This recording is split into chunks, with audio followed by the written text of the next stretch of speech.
Bom dia, sétimo ano, tudo bem com vocês? Bom, nossa aula de hoje nós iremos tratar do capítulo 5, na página 198 do módulo 3 do nosso livro, tá certo?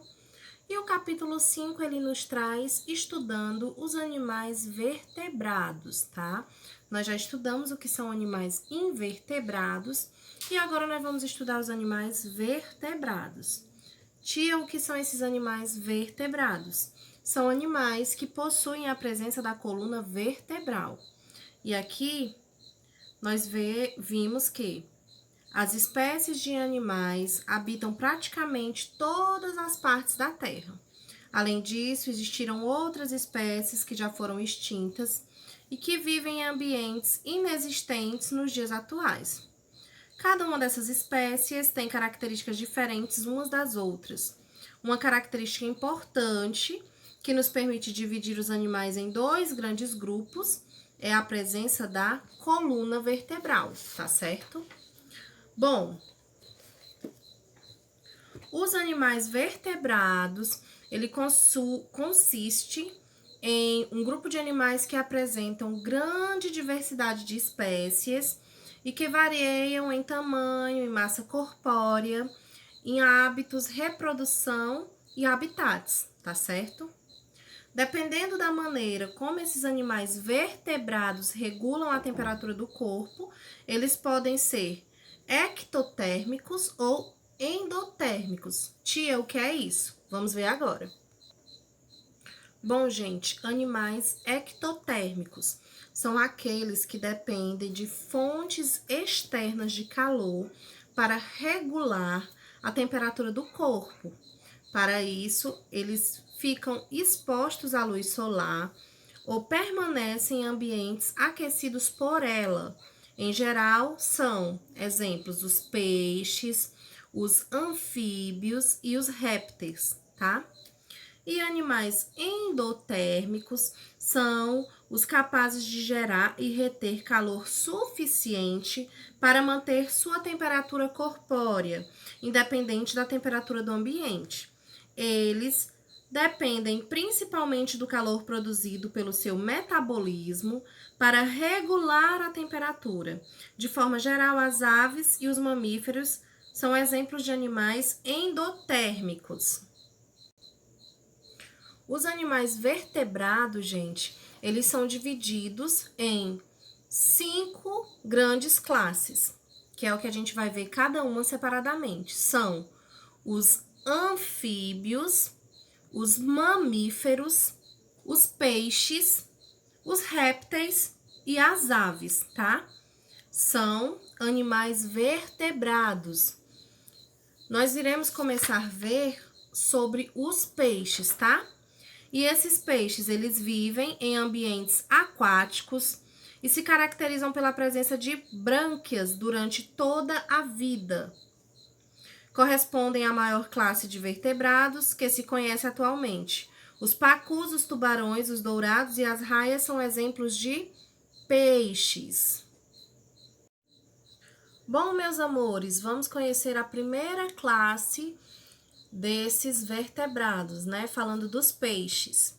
Os peixes, eles são animais vertebrados que se caracterizam por passar seu ciclo de vida na água, podendo ser classificados em cartilaginosos e ósseos, tá? Essa classificação, ela se deve principalmente à constituição do esqueleto desses peixes. Enquanto os cartilaginosos têm esqueleto constituído de tecido cartilaginoso, os ósseos têm esqueleto constituído de tecido ósseo, tá?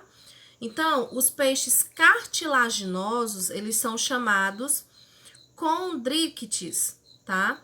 Que em grego, condro significa cartilagem e significa peixe. Seus principais representantes são os tubarões, como o tubarãozão cinzento, as raias e as quimeras, tá? Todos são predadores. E nós temos os peixes ósseos, chamados de ostectes, que podemos citar como exemplo o marlim azul e o linguado e o tucunaré, certo? Então, gente, esse grupo de vertebrados, eles incluem espécies de animais com diferentes formatos e diferentes tamanhos, certo? O formato do corpo dos peixes favorece o deslocamento deles na água. E aí, vamos acompanhar aqui na página 203. Bom, muitos peixes, tanto os ósseos como os cartilaginosos, apresentam escamas sobre a pele. E essas escamas são estruturas, né, que revertem e protegem o corpo desses animais. Os peixes cartilaginosos, eles possuem pequenas escamas predominadas placoides, que são aderidas ao tegumento, a pele, tá? Que lhe conferem textura áspera. Essas escamas são substituídas quando perdidas, ao contrário do que ocorre com os peixes ósseos, pois eles possuem escamas que não são substituídas por novas ao longo da sua vida.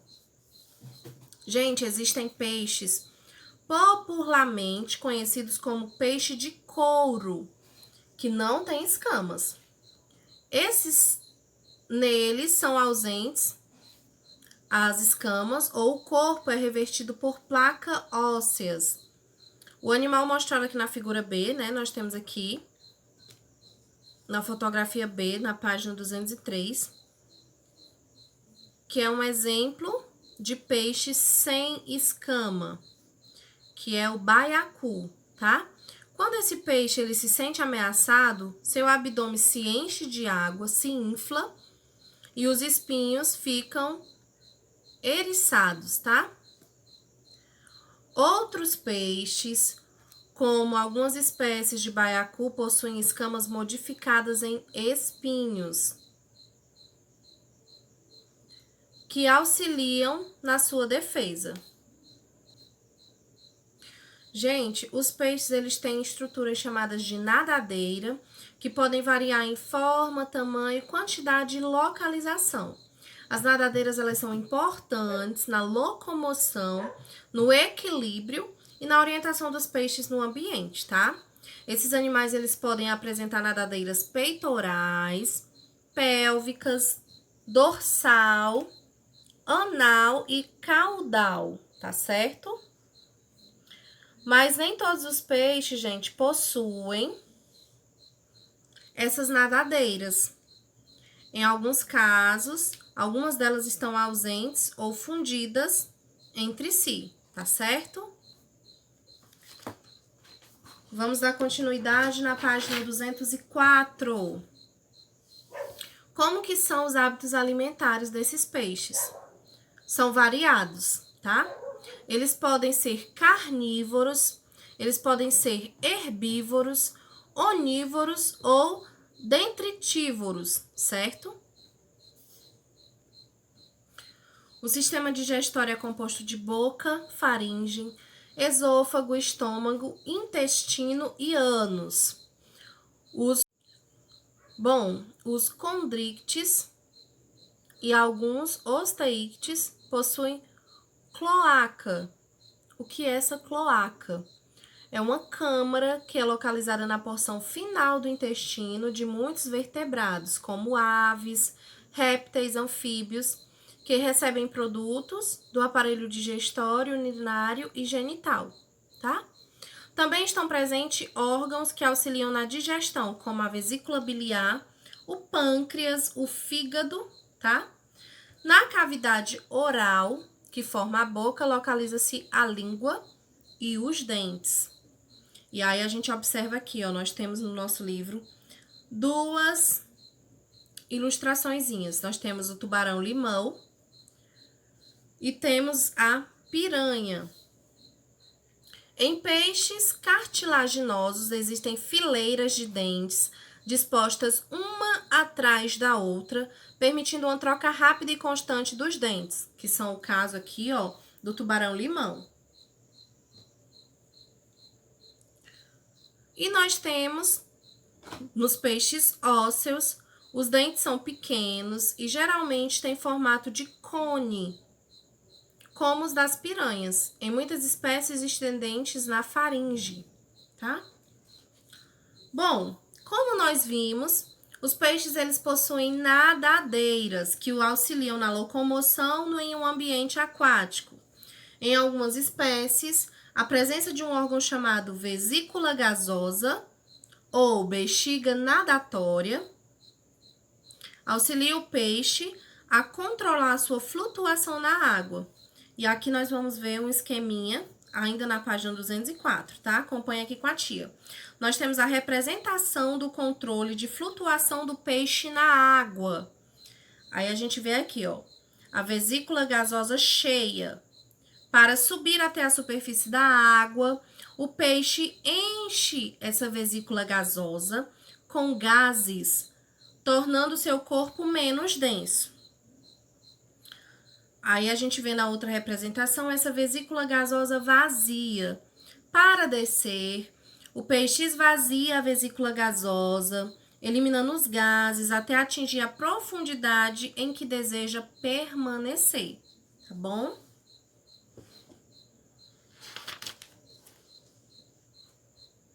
Gente, os peixes, eles geralmente respiram por meio de brânquias, né? Que se situam na lateral da cabeça. Por meio delas, o gás oxigênio é retirado da água e o gás carbônico é eliminado por ela. Na página 205, a gente vai observar aqui, ó, um esquemazinho da representação da respiração desses peixes. Acompanhem comigo, ó. Nós temos aqui a água, ela vai entrar no corpo pela boca, que é o númerozinho 1. Acompanhem com a tia. Essa água ela vai passar pelas brânquias, que temos aqui representado pelo número 2. E sai dele por aberturas chamadas fendas brânquias, que nós temos aqui o númerozinho 3. As brânquias, elas possuem vasos sanguíneos que recebem o gás oxigênio dissolvido na água e liberam nela o gás carbônico. Nos peixes ósseos, as fendas brânquias são recobertas por placas denominadas óperculos, tá? Bom, gente, algumas espécies de peixe, elas possuem adaptações em seu corpo que lhes permitem respirar fora da água, certo? Essas espécies, elas são chamadas de peixes pulmonados. Neles, as brânquias, elas são menos desenvolvidas do que as outras espécies. E eles vivem em águas que contêm pouco gás oxigênio dissolvido. E aí, como exemplo desses peixes pulmonados, nós temos piramboia, tá? Que esses peixes pulmonados, eles sobem à superfície, abrem a boca e engolem o ar, que serve para a vesícula gasosa. Nessa estrutura há vasos sanguíneos e é nela que ocorre a troca de gases. Entre as espécies que possuem respiração pulmonar, podemos citar a piramboia, um peixe que a gente encontra na região da Amazônia, tá? Bom, em geral, o sistema circulatório dos peixes é um sistema simples, tá? O sangue sai do coração e vai para as brânquias, de onde segue para o corpo, antes de voltar para o coração. O sistema excretor dos peixes filtra e elimina substâncias que podem se tornar nocivas se acumuladas no corpo do animal. Os órgãos responsáveis por esse processo são os rins. E aí a tia pede mais uma vez que vocês acompanhem comigo na página 205. Nós temos a representação da circulação sanguínea em peixes não pulmonados, tá? A gente vê aqui o esquemazinho representado e cada número, ele representa uma etapa, certo? Ó, o sangue, pobre em gás oxigênio, entra na primeira câmara do coração, que é o seio venoso. Vamos acompanhar aqui o númerozinho 1. E segue para o átrio, que está representado pelo número 2. Do átrio, o sangue segue para o ventrículo, númerozinho 3. O sangue é bombeado para o cone, número 4. E segue para as brânquias, que temos aqui o númerozinho 5. Para receber gás oxigênio. Depois o sangue segue para o corpo, onde nós temos aqui a numeração 6. E retorna ao coração. Gente, os peixes, eles possuem um sistema nervoso formado por várias estruturas sensoriais.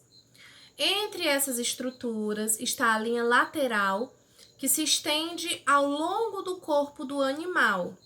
Ela é formada por uma série de células especializadas que recebem estímulos da corrente de água que passa pelo corpo do peixe. Assim, ela auxilia o animal a perceber a movimentação dessa água ao seu redor, alertando para o ataque ou a defesa e para a sua movimentação, tá certo? Tia, e como que acontece a reprodução desses peixes?